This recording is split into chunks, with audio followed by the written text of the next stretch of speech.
Baik, pembahasan yang pertama itu ada terminologi dakwah.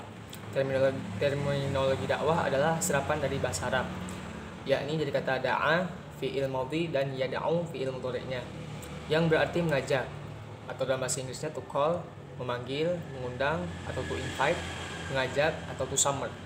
Kata dakwah sendiri merupakan bentuk masdar yang berarti ajakan dan atau panggilan. Secara terminologi, dakwah menurut Syekh Ali Mahfuz sebagaimana dikutip oleh Siti Muri'ah adalah sebuah proses yang mendorong umat manusia agar melakukan kebaikan dan mengikuti petunjuk, menyeru mereka berbuat kebajikan dan melarang perbuatan mungkar agar mereka mendapat kebahagiaan dunia dan akhirat. Tujuan dakwah adalah sesuatu yang hendak dicapai dalam pelaksanaan dakwah, yaitu merealisasikan ajaran-ajaran Islam. Upaya melakukan perubahan kepribadian seseorang, kelompok, dan masyarakat. Meluruskan perbuatan-perbuatan manusia yang menyimpang dari ajaran Islam. Menurut Rauf Salabi, seperti dikutip Awaluddin Pimai, tujuan dakwah adalah mengesahkan Allah Subhanahu wa Ta'ala, membuat manusia tunduk kepadanya, mendekatkan diri kepadanya, dan introspeksi terhadap apa yang diperbuatnya. Tujuan dakwah berdasarkan kriteria objek dakwah terbagi atas 4, yaitu 1. Tujuan perorangan, yaitu terbentuknya pribadi muslim yang beriman, yang kuat, dan menjalankan hukum-hukum Allah serta berakhlak mulia.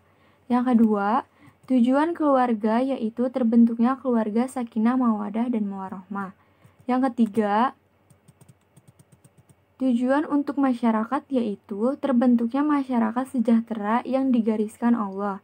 Yang keempat, tujuan untuk seluruh umat manusia, yaitu terbentuknya manusia dunia yang penuh dengan kedamaian, ketenangan, ketentraman, tanpa adanya diskriminasi dan eksploitasi.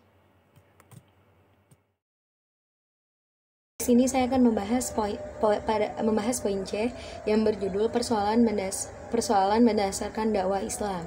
Nah, persoalan ini dibagi menjadi 2, ada persoalan internal dan persoalan eksternal. Jadi kalau persoalan internal itu dia itu bersumber dari kalangan umat Islamnya sendiri. Nah, di antaranya adalah adanya perbedaan sudut pandang atau pendekatan di kalangan umat Islam dalam memandang suatu permasalahan yang berkembang pada masyarakatnya, sehingga yang muncul adalah persoalan krusial dan akumulatif, sehingga cenderung terjadinya konflik internal umat Islam, baik pada dimensi sosial, politik, ekonomi maupun dimensi ideologi. Nah, yang kedua ini banyaknya organisasi sosial keagamaan serta lembaga pendidikan Islam baik formal maupun non formal pada masing-masing tingkatan pendidikan dan pada masing-masing wilayah, sehingga belum menghasilkan kesadaran dalam menyatukan visi serta misi dakwah. Menjelaskan tentang beberapa langkah strategi dakwah. Dalam menghadapi mad'u ialah sasaran dakwah yang semakin hari semakin kritis dan tantangan global pun semakin hari semakin kompleks terjadi. Serta untuk merancang strategi dakwah yang mumpuni, maka diperlukan juga pembenahan terhadap strategi ini secara internal terhadap beberapa unsur dakwah, yaitu yang pertama, aktivis dakwah, metode dakwah, kemudian media dakwah. Pembenahan strategis tersebut meliputi beberapa langkah sebagai berikut. Yang pertama yaitu peningkatan sumber daya mubalik (SDM).